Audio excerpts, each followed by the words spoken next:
अस्सलामुअलैकुम, my self Ali Hamza from Munir Khanani securities. Welcome PSX with AH, जहां हम मार्केट की रेगुलर डेली अपडेट्स पे बात करते हैं और एट द एंड हम एक स्टॉक पे डिटेल एनालिसिस करते हैं कि उस स्टॉक के बेस्ट बाइंग लेवल और सेलिंग लेवल कौन से हो सकते हैं और further on the basis of technicals उस स्टॉक का आगे क्या मुस्तकबिल है। तो आइए चलते हैं मार्केट की तरफ।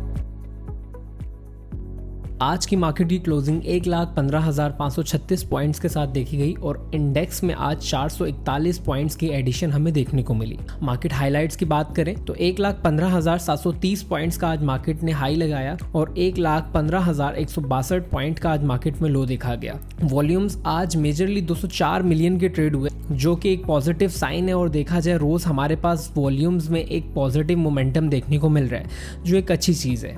इंडेक्स की आज वोलेटिलिटी पे बात करें तो आज इंडेक्स ने हमें प्रॉपर गैप अप ओपनिंग दी। उस गैप अप ओपनिंग के बाद इंडेक्स ने आस्ता आस्ता एक सेशन में अपने उस गैप को फिल किया and then after filling that gap index हमें प्रॉपर एक बुलिश मोमेंटम में नजर आया और इंडेक्स ने आज पॉजिटिव क्लोजिंग दी।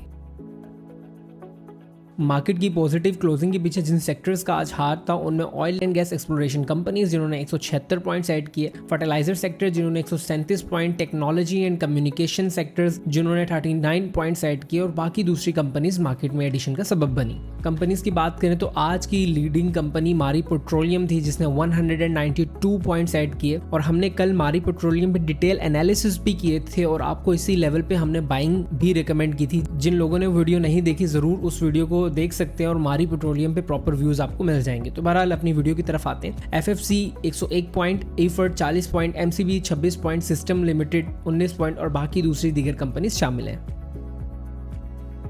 वॉल्यूम लीडर्स में PIBTL, बैंक ऑफ पंजाब, फौजी cement, maple leaf cement, park electron, DG Khan cement, के इलेक्ट्रिक और दूसरी कंपनीज शामिल हैं।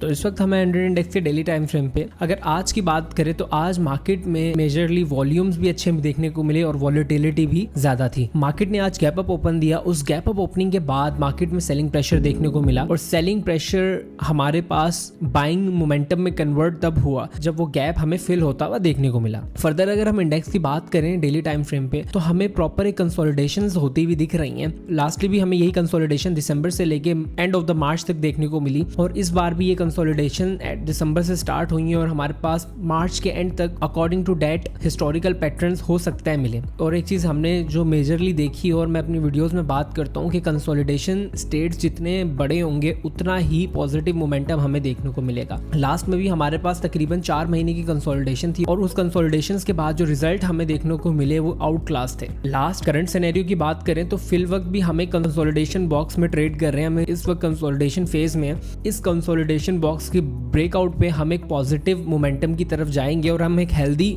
रैली मार्केट में देखेंगे। अगर मेजर लेवल्स की बात करें, मेजर रेजिस्टेंस जहां से मार्केट में मेजर सेलिंग प्रेशर देखने को मिल सकता है वो ये लेवल हमारे ऊपर मेंशन है, जिनमें पहला लेवल 1,16,000 से 1,16,500 तक का देखा जा सकता है और उसके बाद दूसरा मेजर लेवल जहां से हमारा इस रैली का टॉप देखा गया था वो है 1,18,500 का। अगर मैं बात करूं मेजर सपोर्ट लेवल की तो मेजर सपोर्ट लेवल्स में हमारे 1,09,500 का पहला सपोर्ट लेवल है एंड देन अगर समहाउ यहाँ पे अगर इंडेक्स सस्टेन नहीं करता तो हमारे पास मेजर 1,05,500 का लेवल है। तो आइए चलते हैं आर्ली टाइम फ्रेम पे और देखते हैं कि आर्ली टाइम फ्रेम पे क्या हो रहा है।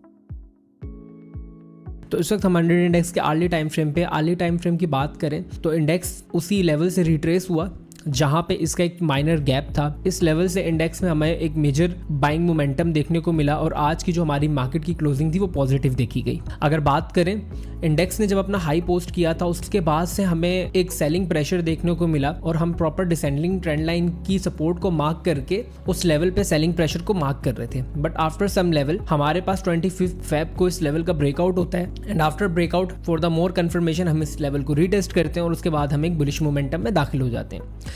एक और चीज़ जो मैं आपको मेजरली बताना चाहूँगा, अगर हम इस पॉइंट को एज अ हाई कंसीडर करें एंड इसको लो कंसीडर करें तो उस पॉइंट के बाद से हमें दोबारा एक लोअर लोज और लोअर हाइज की फॉर्मेशन देखने को मिल गई थी। और जब हमारे पास इस लेवल का ब्रेकआउट हुआ उसके बाद से अगर मैं इंडेक्स को देखूं और इस पॉइंट को हम अपना लो कंसीडर करें और इसको हम अपना हाई कंसीडर करें तो उसके बाद जो इंडेक्स की मूवमेंट है वो low high and then low then high. So we can say that कि हम proper higher highs and higher lows की फॉर्मेशन में इस वक्त दाखिल हो चुके हैं और प्रॉपर ये हमारे पास एक बुलिश मोमेंटम की डेफिनेशन होती है। करंटली बात करें तो जब तक हम इस लेवल के ऊपर जो हमारे पास अपने बुलिश मोमेंटम को कुछ इस तरह भी कंटिन्यू कर सकते हैं और फर्दर हम अपने जब इस लेवल का जो हमारा ऑल टाइम हाई दिसंबर में लगा था उसके ब्रेकआउट के बाद हम मार्केट में एक मजीद तेजी देख सकते हैं। तो ये थे हमारे आज के इंडेक्स पे व्यूज और हमने इंडेक्स को टेक्निकली बात की कि इंडेक्स की परफॉर्मेंस क्या हो सकती है। तो आइए चलते हैं अपने स्टॉक एनालिसिस के सेगमेंट पे और देखते हैं कि मेजर स्टॉक की क्या मूवमेंट है on the basis of technicals. तो आज स्टॉक का हम एनालिसिस करने लगे हैं। उस कंपनी का नाम है the hub power company limited. तो हब पावर के एनालिसिस हम मंथली टाइम फ्रेम से शुरू करते हैं। मंथली टाइम फ्रेम के एनालिसिस करना इसलिए बहुत ज़रूरी होता है क्योंकि इससे हमें लॉन्ग टर्म ट्रेंड्स का पता चलता है।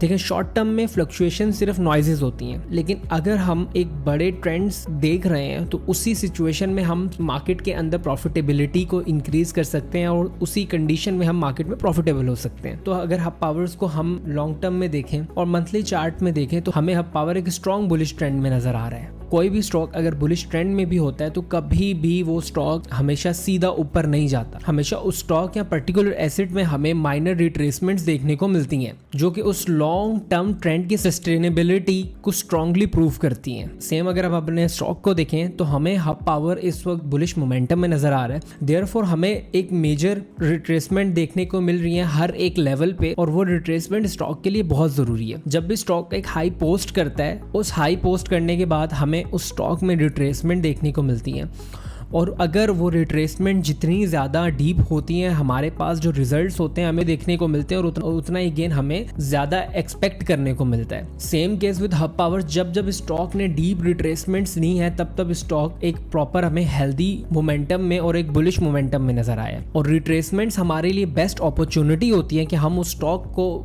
उस लेवल पे खरीदें, ना कि वहां से दूर भागें। तो ये हमने हब पावर का एक detail monthly time frame analysis किया कि हब पावर का मेजर ट्रेंड हमें क्या दिख रहा है। तो आइए चलते हैं अब अपने डेली टाइम फ्रेम पे और हब पावर को इन्वेस्टिंग और ट्रेडिंग की अपॉर्चुनिटीज से देखते हैं कि हमें हब पावर किस तरह डेली टाइम फ्रेम पे दिखा रहा है। तो इस वक्त हमें हब पावर के डेली टाइम फ्रेम की बात करें तो हब पावर ने 27 जून को अपना एक हाई पोस्ट किया और उस हाई पोस्ट करने के बाद स्टॉक मेजरली डाउनवर्ड मोमेंटम का शिकार रहा। अगर इस डाउनवर्ड मोमेंटम की बात करें तो इसमें मेजरली जो गवर्नमेंट की तरफ से हमें आईपीपीस की पॉलिसीज जो मेजरली पावर सेक्टर्स के लिए गवर्नमेंट ने अप्लाई की थी, उस न्यूज का पावर जनरेशन और डिस्ट्रीब्यूशन की कंपनीज जितनी भी थी उस स्टॉक में, उस सेक्टर में, उन सब ने इम्पैक्ट लिया। हर स्टॉक जो के पावर सेक्टर से एफिलिएटेड था उसमें अच्छी खासी रिट्रेसमेंट देखने को मिली हमें। अब अगर हब पावर की बात करें तो उस गवर्नमेंट पॉलिसीज की वजह से हमें स्टॉक में एक मेजर डाउनफॉल देखने को मिला और उसके बाद स्टॉक एक सेलिंग प्रेशर का शिकार रहा। अगर हम बात करें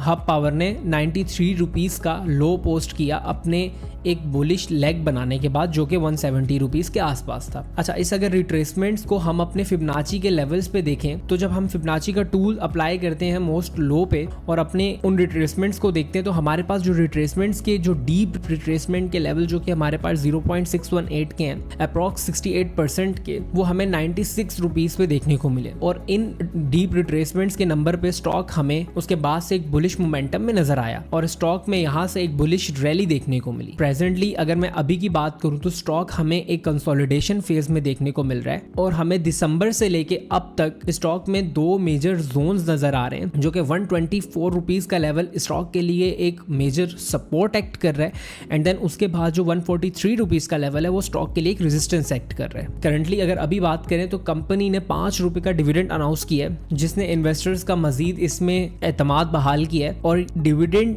के लिहाज से भी हब पावर हमारे पास बहुत ही बेहतरीन कंपनी है जिसका सबूत इसने दोबारा जो इस क्वार्टर का डिविडेंड जो 5 रुपए पे अनाउंस किया उसमें दिया। अगर टेक्निकल्स की बेसिस पे बात करें तो स्टॉक इस वक्त इस कंसोलिडेशन के अंदर इन दो लेवल्स में हमें ट्रेड होता हुआ मिल रहा है जो कि फिलहाल 129 से लेके 136 रुपीस के लेवल के। अगर हम अपने शॉर्ट टर्म ट्रेडिंग सेटअप्स की बात करें तो हब पावर हमें करंट मार्केट प्राइस जो इसकी चल रही है 133, इसके अराउंड हमें हब पावर को बाय करना चाहिए और अगर ये हमें 128 रुपीस के लेवल पे भी मिलता है तो उस लेवल पे भी हमें इसको बाय करना चाहिए फॉर एन एवरेज पर्पस।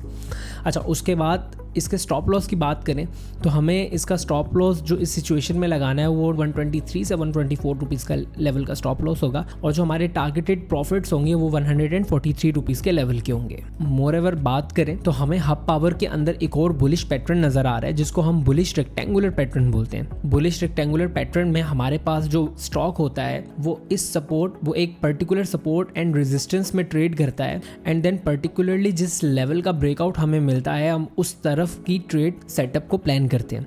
अगर प्रोजेक्शंस की बात करें, जो प्रोजेक्शंस हम बुलिश रेक्टेंगुलर पैटर्न्स की लेते हैं वो इस रेक्टेंगल की प्रॉपर लेंथ को हम टारगेट करते हैं। अगर हम बात करें इस पैटर्न की, अगर स्टॉक हमें 143 रुपीज़ का फर्दर ब्रेकआउट देता है तो जिन टारगेट्स के लिए हम इसको होल्ड करेंगे वो हमारा 165 से लेके कि ऑल टाइम हाई 170 रुपीज़ तक है, वहाँ तक करेंगे। और मेजरली अगर स्टॉक ने हमें इस लेवल से नीचे का ब्रेकआउट दिया जो कि 123 रुपीज़ है, यानी कि अगर हमारा स्टॉप लॉस हिट होता है तो अगले जो टारगेट्स पॉइंट हमें प्रोजेक्शंस मिलेंगी वो हमारी 102 रुपये से लेके 100 रुपये तक के लेवल की दोबारा हो सकती है, जो मेजर इस स्टॉक की सपोर्ट है। फर्दर मुझे यहाँ पे काइंड ऑफ ABCD पैटर्न भी देखने को नज़र आ रहा है। अगर मैं ABCD प्रोजेक्शंस की बात करूँ तो प्रॉपर हमारे पास वो भी हमें इन्हीं लेवल्स पे मिल रही है जो कि 168 से लेके 170 रुपीज़ के लेवल की है। और हमारे पास अगर स्टॉक ने इन फ्यूचर हमें 168 रुपीज़ का ब्रेकआउट देता है तो अगली ब्रेकआउट के बाद जो प्रोजेक्शंस हम एक्सपेक्ट कर सकते हैं on the basis of Fibonacci approximately 200 rupees के लेवल हो सकते हैं। तो ये जो 200 रुपीज़ के टारगेट्स की मैंने बात की, ये हमारे लॉन्ग टर्म्स में प्रोजेक्शंस हैं। वो लोग जो स्टॉक को होल्ड करते हैं और हब पावर में as a long time investor invest करना चाहते हैं तो इसको 200 रुपीज़ के लेवल तक भी पकड़ के ट्रेड कर सकते हैं। इसका सबसे बड़ा फ़ायदा इस कंपनी में लॉन्ग टर्म इन्वेस्टमेंट का ये कि हमें हब पावर रेगुलर बेसिस पे डिविडेंड भी देती है और इनके डिविडेंड्स भी काफ़ी अच्छे होते हैं। तो आज हमने हब पावर पे शॉर्ट टर्म में भी जो ट्रेड सेटअप्स हमारे हो सकते हैं उस पर बात की। उसके बाद हमने इन ब्रेकआउट्स पे बात की कि अगर हमारे पास 144 के ऊपर मजीद ब्रेकआउट मिलता है तो उसके बाद की अगले प्रोजेक्शन क्या है, एंड देन लॉन्ग टर्म में इस स्टॉक का फर्दर पोजीशन और स्टॉक का फ्यूचर क्या है उस पर डिस्कस की। तो मुझे उम्मीद है कि आज के जो इन डेप्थ और डिटेल एनालिसिस थे वो आपको ज़रूर पसंद आए होंगे। और अगर आपने अब तक स्टॉक मार्केट में काम शुरू नहीं किया और अकाउंट क्रिएट करवाना चाहते हैं तो स्क्रीन पे दिए हुए नंबर्स पे ज़रूर रब्ता करें। हमारे साथ अकाउंट ओपनिंग का आपको एक फ़ायदा ये होगा कि जो डिटेल एनालिसिस मैं आपको इस वक्त करके दिखा रहा हूँ सेम एनालिसिस हमारे क्लाइंट्स को पहले दिया जाता है और उनको ट्रेडिंग करवाई जाती है। मिलते हैं आपसे अगली वीडियो में। अपना बहुत ज़्यादा ख्याल रखें और दुआओं में याद रखें। अल्लाह हाफिज़।